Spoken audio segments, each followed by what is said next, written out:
அமைச்சர் மா சுப்பிரமணியன் செய்தியாளர்களை சந்தித்து வருகிறார். நேரலையை பார்க்கலாம். பெருங்கலத்தூரைச் சேர்ந்த விக்னேஷ் என்கின்ற ஒரு இளைஞர் கலைஞர் மருத்துவமனையில் பணியாற்றிக் கொண்டிருந்த புற்றுநோயியல் மருத்துவர் திரு பாலாஜி என்பவரை தாக்கிய சம்பவம். அவர் மறைத்து கொண்டு வந்திருந்த சிறு கத்தியின் மூலம் ஒரு 7 இடங்களில் அவருக்கு பலத்த காயத்தை ஏற்படுத்தியிருந்தார். அவரை உடனடியாக காவல்துறையில் பணியாற்றிக் கொண்டிருக்கிற காவல் பணியாளர்கள் அவரை பிடித்து காவல்துறையிடத்தில் ஒப்படைத்திருக்கிறார்கள்.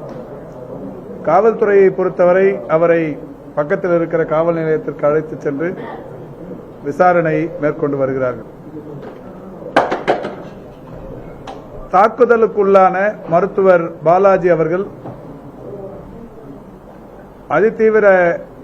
தீவிர சிகிச்சை பிரிவில் இன்றைக்கு சிகிச்சை பெற்று வருகிறார்.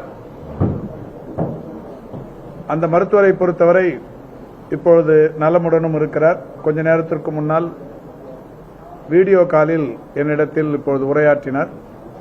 இப்பொழுது நான் இந்த சந்திப்பு முடிந்தவுடன் அங்கேதான் செல்லவும் இருக்கிறேன். அந்த வகையில் மருத்துவர் மிக மிக நலமுடன் இருக்கிறார். ஒரு சிறிய அளவிலான ஒரு நிம்மதி. அந்த மருத்துவரை பொறுத்தவரை மிக சிறப்பான மருத்துவர். அந்த மருத்துவமனையில் மட்டுமல்ல, ஏற்கனவே தமிழக அரசின் பல்வேறு மருத்துவமனைகளில் சிறப்பான மருத்துவ சேவையை தந்தவர். இந்த விக்னேஷ் என்கின்ற இளைஞரின் தாயார் காஞ்சனா என்பவர் கடந்த 6 மாதங்களாக அந்த மருத்துவமனையில் புற்றுநோய்க்காக சிகிச்சை பெற்று வந்திருக்கிறார். அட்வான்ஸ் ஸ்டேஜ் என்கின்ற வகையில் முற்றிய நிலையிலான புற்றுநோய் பாதிப்புக்கு சிகிச்சை பெற்று வந்தவர்.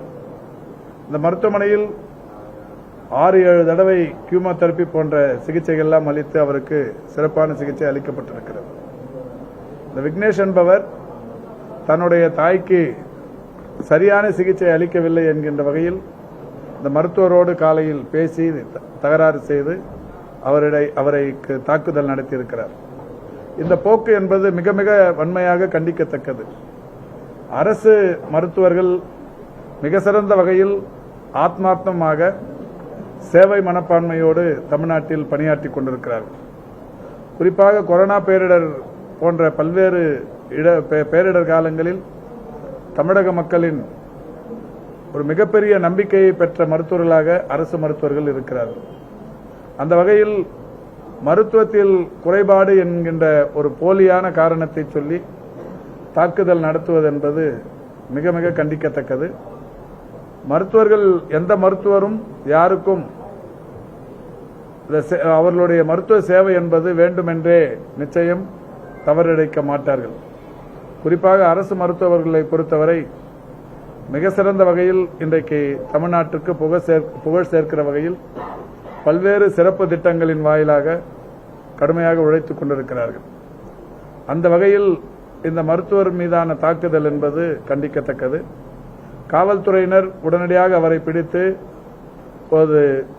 கைது செய்து விசாரணை நடத்தி வருகிறார்கள். அவர் மட்டும்தான் வந்தாரா, அவருடன் வேறு யாராவது வந்தார்களா என்பதை விசாரித்து அவருடன் வேறு யாரும் சம்பந்தப்பட்டிருந்தாலும் அவர்களையும் கைது செய்து நடவடிக்கை எடுப்பார்கள்.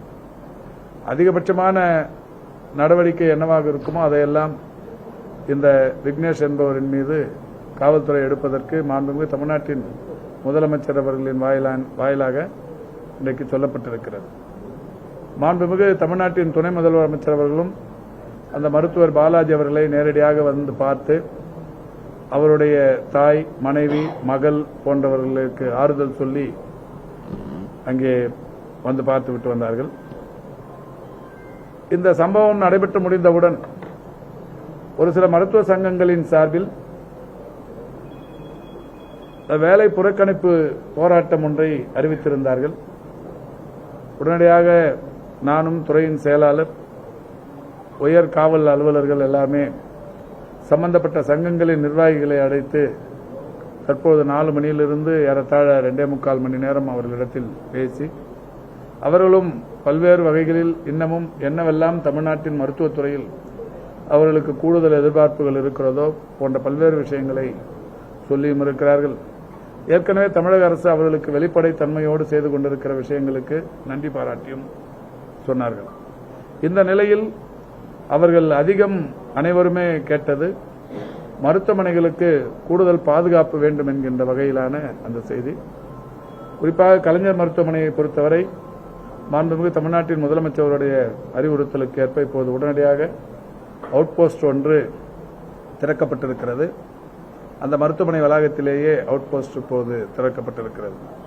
இது மட்டுமல்ல, நம்முடைய ஏடிஜிபி இன்னமும் தமிழ்நாட்டில் வேறு எங்கேயாவது இதுபோன்ற அவுட் போஸ்டுகள் வேண்டும் என்றாலும் கூட அதை நிறுவுவதற்குரிய நடவடிக்கைகள் எடுக்கப்படும் என்கின்ற உறுதியையும் சொல்லியிருக்கிறார்கள். தமிழ்நாட்டில் இருக்கிற 2286 ஆரம்ப சுகாதார நிலையங்களிலும் முதன்முறையாக சிசிடிவி கேமரா பொருத்தும் பணியை கடந்த 3 மாதங்களாக செய்து வருகிறோம். அது எல்லா ஆரம்ப சுகாதார நிலையங்களிலும் சிசிடிவி கேமரா பொருத்தப்பட்டு விட்டது.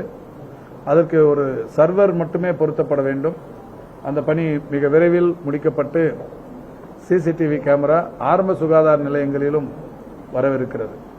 ஏற்கனவே மருத்துவக் கல்லூரி மருத்துவமனைகளிலும் வட்டார அரசு மருத்துவமனைகளிலும் மாவட்ட அரசு மருத்துவமனைகளிலும் சிசிடிவி கேமரா என்பது அனைத்து மருத்துவமனைகளிலும் இருக்கிறது.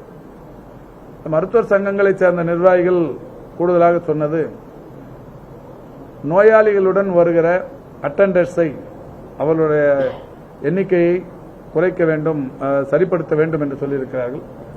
நம்முடைய துறையின் செயலாளர் அவர்கள் ஏற்கனவே ராஜீவ்காந்தி அரசு மருத்துவமனைக்கு அட்டெண்டருக்கெல்லாம் அடையாள அட்டை தரப்பட்டு ஒரு சிஸ்டம் அங்கே தொடங்கி வைத்திருக்கிறோம். நான் ஒரு நிகழ்ச்சியின் வாயிலாக தொடங்கி வைத்தேன். இதேபோல் எல்லா மருத்துவக் கல்லூரி மருத்துவமனைகளிலும் அட்டெண்டர்ஸை ரெஸ்ட்ரிக்ட் செய்கிற அளவுக்கு ஒரு அடையாள அட்டைகளுடன் கூடிய அந்த திட்டம் என்பது எல்லா இடத்திலும் தொடங்கப்படவிருக்கிறது.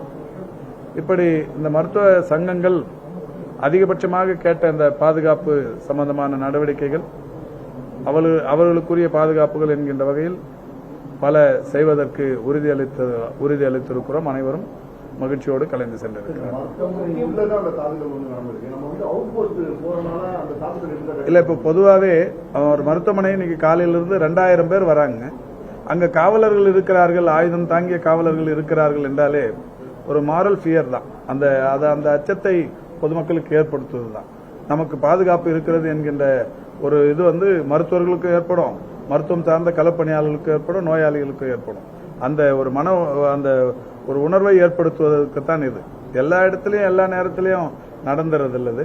இன்னைக்கு நடந்துருச்சு. இனிமே இது நடக்காம இருக்கிறதுக்கு எதிர்காலத்தில் எடுக்கப்படுகிற ஒரு முன்னெச்சரிக்கை நடவடிக்கை. இல்ல, இப்ப அது எல்லாருமே பேசிட்டாங்க. அதுக்காக தான் இன்னைக்கு எல்லாரையும் கூப்பிட்டு பேசினது. போராட்டங்கள் எங்கேயும் இல்ல. ஆமா, தன்மை குறித்து அந்த நோயாளிகளுடைய உறவினர்கள்ட்ட விலக்கி சொல்ல முடியாத ஒரு குறை ஏற்பட்டிருக்கு. அதனால இந்த சம்பவம் ஏற்பட்டிருக்கு. இல்ல, அது இப்ப ராஜீவ்காந்தில எல்லாம் அது சொல்லி இருக்கிறோம். எல்லா மெடிக்கல் காலேஜ் ஹாஸ்பிட்டலுமே நோயாளிகளுக்கு என்ன நோய் தன்மை இதெல்லாம் சொல்றாங்க. எல்லா டாக்டருமே சொல்றாங்க. சொல்லாம அவங்க இப்போ ரொம்ப ஒரு வெளிப்படை தன்மைனா அந்த நோயின் தன்மையை சொல்லி தானே தீரணும். நோய் தன்மை சொல்லாம அவங்க எந்த டாக்டர் ட்ரீட்மெண்ட்டும் கொடுக்க மாட்டாங்க, நோயாளிகளும் ட்ரீட்மெண்ட் எடுத்துக்க மாட்டாங்க, அட்டெண்டரும் அந்த மாதிரி யாரையும் விட்டுட்டும் போயிட மாட்டாங்க. ஆமாமா, வாபஸ் தான். எல்லாருமே எல்லாரிடத்திலும் பேசப்பட்டது. எல்லோருமே மகிழ்ச்சியாகத்தான். ஆமாமா, அவ்வளவுதான். என் போராட்டம் தொடரணும்னு நீங்க நினைக்கிறீங்களா? நான் இல்ல. அதெல்லாம்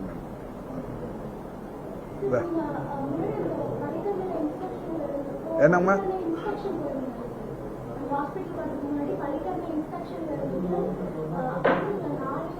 ஆமா, அது இல்ல வட மாநிலத்திலிருந்து அது மாதிரி தகவல் சொன்னாங்க ஒரு 4 பேர். அதாவது இந்த பதட்டத்தில் அந்த சம்பவம் நடைபெற்றுக் கொண்டிருந்த போதே ஓடி ஒரு 4 பேர் வட மாநிலத்தை சேர்ந்தவர்கள் சொன்னாங்க. அது இல்லை அப்படிங்கிறது வந்ததுக்கு அப்புறம் உறுதியான உடனே நான் பத்திரிகையாளரிடத்தில் அது மாதிரி எதுவும் இல்லை, வந்தது பெருங்கலத்துறை சேர்ந்த அந்த விக்னேஷ் என்பவர் என்பதை தெளிவுபடுத்தி விட்டேன். இல்ல, இது நிச்சயமா இது ஒரு யாரும் எதிர்பார்க்காத ஒன்று. இது மாதிரி இனிமேல் நடக்கக்கூடாது. நடக்கிறதுக்கான வாய்ப்பை யாரும் ஏற்படுத்தக்கூடாது. இது இனிமேல் நடக்காம இருக்கிறதுக்கு என்னெல்லாம் வழி பண்ண முடியுமோ அதை பண்ணுவோம். யாருடைய இல்ல அது வேற இது வேறங்க. ஒரு மனநோயாளி மனநோயாளி ஒருவர் அந்த சைக்கியாட்ரிக் டாக்டர் கையில நடந்துக்கிற ஒரு சின்ன சம்பவம், அதுக்கு இதுக்கு சம்பந்தப்படுத்தாரு. இல்லங்க, எல்லா சங்கமும் வந்தாங்க, எல்லாரும் ஒத்துன்னு போயிட்டாங்க. ஏங்க அவ்வளோ நடக்காதுன்னு சொல்லுங்க நீங்க.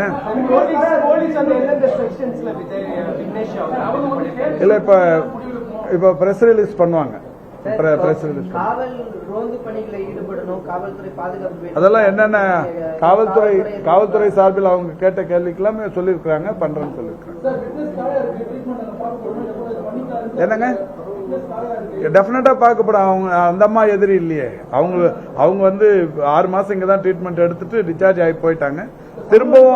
திரும்பவும் இந்த இடத்துல அவங்களுக்கு மருத்துவ சிகிச்சை வேணும்னா மருத்துவ சிகிச்சை தரத்துக்கு அரசு தயாரா இருக்காது. அது மாதிரி யாரையும் புறக்கணிக்காது.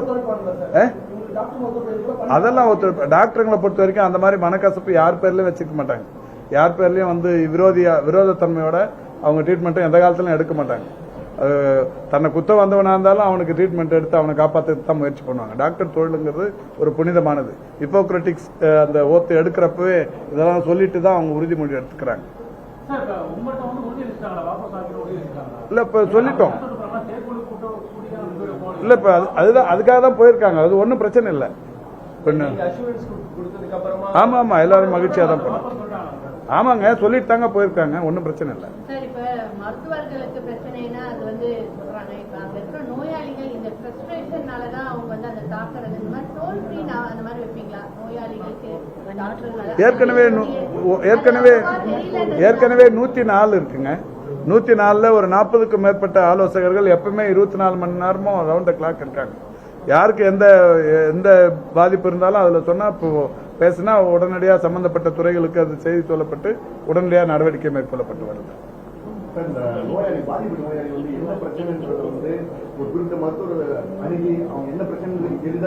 இல்ல இப்பதான் அவரு நல்லா ஆயிருக்காருங்க. இல்ல அவரு இன்னும் நாளைக்கு கொஞ்சம் ஸ்டேபிள் ஆனதுக்கு அப்புறம் நாங்களே கூட அவர் கையில கேட்போம், என்ன நடந்தது உங்களுக்கு 2 பேருக்குள்ள அரை மணி நேரம் அந்த பேசிருக்கீங்களா, என்ன பேசுறீங்கன்னு நாங்க கேட்போம். போலீஸும் கூட விசாரிப்பாங்க. மருத்துவர்கள் அறிவித்த போராட்டம் வாபஸ் பெறப்பட்டுள்ளதாக மருத்துவத்துறை அமைச்சர் மா சுப்பிரமணியன் தெரிவித்திருக்கிறார். இன்று மாலை முதல் நாளை மாலை வரை மருத்துவர்கள் போராட்டம் நடத்தப்போவதாக அறிவித்திருந்தனர். அவர்கள் நடத்திய பேச்சுவார்த்தையை அடுத்து மா சுப்பிரமணியன் போராட்டம் வாபஸ் பெறப்பட்டுள்ளதாக அறிவித்திருக்கிறார்.